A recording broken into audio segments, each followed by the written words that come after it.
Afternoon, Pat.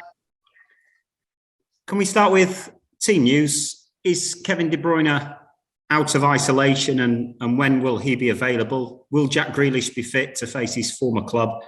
And can you also update us on Phil Foden, please?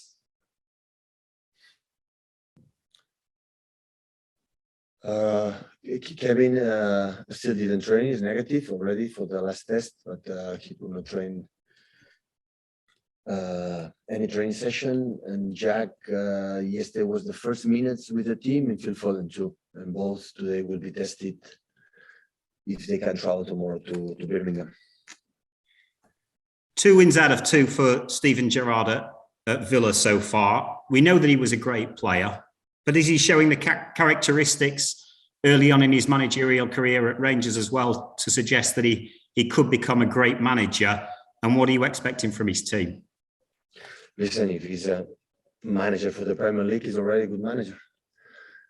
So I don't believe there is one single manager in the Premier League, even the Championship, they don't have quality, they are not good. And they will become a great manager, and they can train a good players and good clubs to fight for the titles. But it's not related to be a good manager or great manager if you win titles or you don't win titles, because there are incredible managers. And believe me, incredible manager, well prepared, and in all aspects, and maybe they don't win titles because they are not lucky to train a good teams. Next question from Anita Jones. Afternoon, Pep. Hi. Just one more question on team fitness. Is John Stones feeling better now? I know you said he had a fever last time. Yeah, it's good, yeah. And then in terms of Aston Villa there, you were asked, but I don't think you quite answered. What are you expecting from this new look Villa side?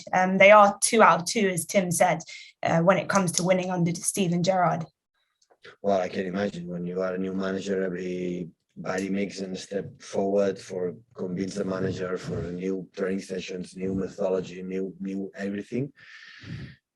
And beyond that, they got 2 great results against tough teams like Brighton and Crystal Palace, and we are traveling there. So I can imagine the toughest game as possible. We'll face it tomorrow. That's for sure. And you've got some key players returning from injury. It sounds like maybe not all of them just yet, but do you find with the current form of the likes of Bernardo Silva, who's your leading goal scorer, and then Ilkay Gundogan, who I believe scored his 16th goal in his last 31 Premier League games for City, are undroppable at the moment? We are in emergency of fact for the squad. We have few people. So I miss out and for red cards. So we have to come back.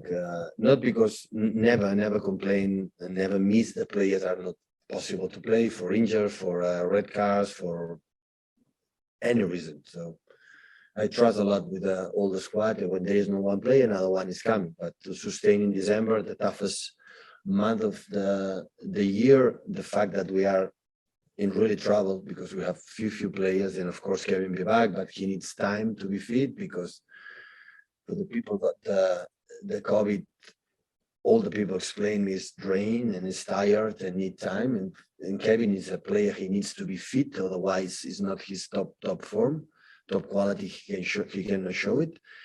And Phil and Jack are still, they are in the same position, the same situation. Maybe tomorrow can play, but not a lot of minutes. So I don't know who's going to see the training today with the doctors, physios, and the rest we have just 13, 40 players. So we are in difficult position because a lot of players play a lot of minutes. And yeah, we will see what happens tomorrow after today the training. Strategy start. We will of course be doing a 10:30 bar this evening, so we'll continue to take live questions for now, and I'll call you about it. There was silence first. Hi, Pep. Could you just assess Jack Grealish's contribution so far? Because he comes with a massive price tag externally. People expect a lot of him. I don't know internally whether you have different levels because he's a new player, because he's got to get used to a teammate.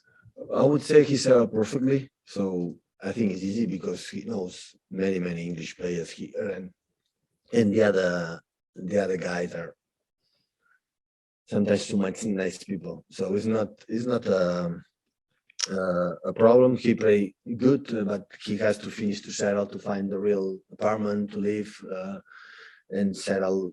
Always you need a little bit time. But if you analyze the games, they play bad. Absolutely not. But the quality he has is difficult to play bad. But the way we played and the expectations every 3 days and everything, so it's completely different what he lives in Birmingham. But he did it incredible well there. With the commitment with the club was amazing. Go in the second division, could leave and stay there, to promote the first division, stay there and stay in the first division. The second season was incredible. The season he did what Aston Villa did. They did so yeah. And now this break, came back for the national team injured, and now hopefully come back and step by step come back his best form. Do you almost think that it'll be next season when we really see the best of him? I don't think so. We'll be in trouble. I have to see right now the best, of course. It's like 6-7 months ahead of us. All the nice things. Absolutely not. I'm not thinking the best Gabriel Jesus we're going to see next season. I want to see this season. Absolutely.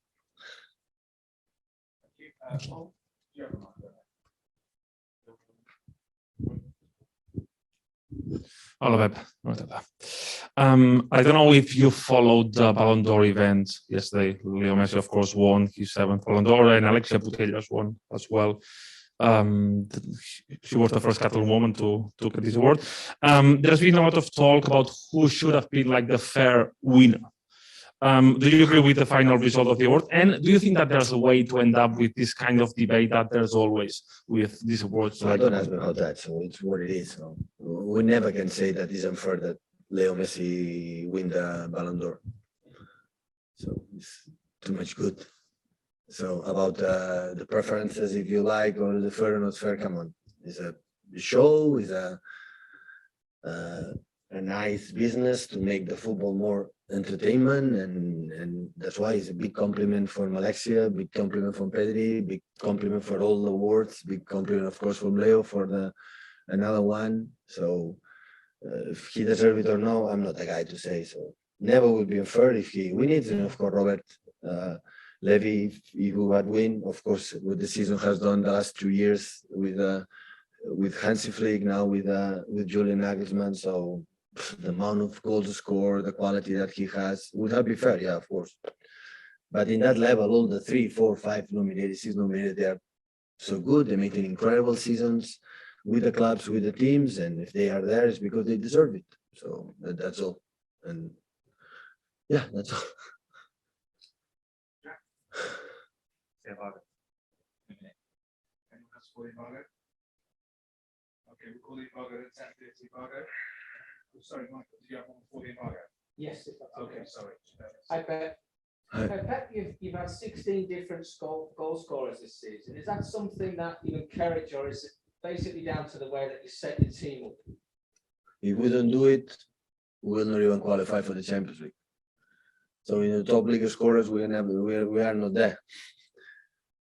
So look up Mane, Salah, and Jota, how many goals they score. We are not here, not even in the best 7, 8, or 9. So or we do it like this, and everybody's involved, defending and attacking as a team, or we will not survive. That's for sure. But absolutely, I don't complain. So the league we have done so far is exceptional. In terms of Champions League, in terms of the league, in terms of the way, especially the way we're playing, is exceptional. And the toughest month of the season that we have ahead of us, and a lot of games and everything. So yeah, we have to continue with 30, with 40, with 15, and the plays that we have.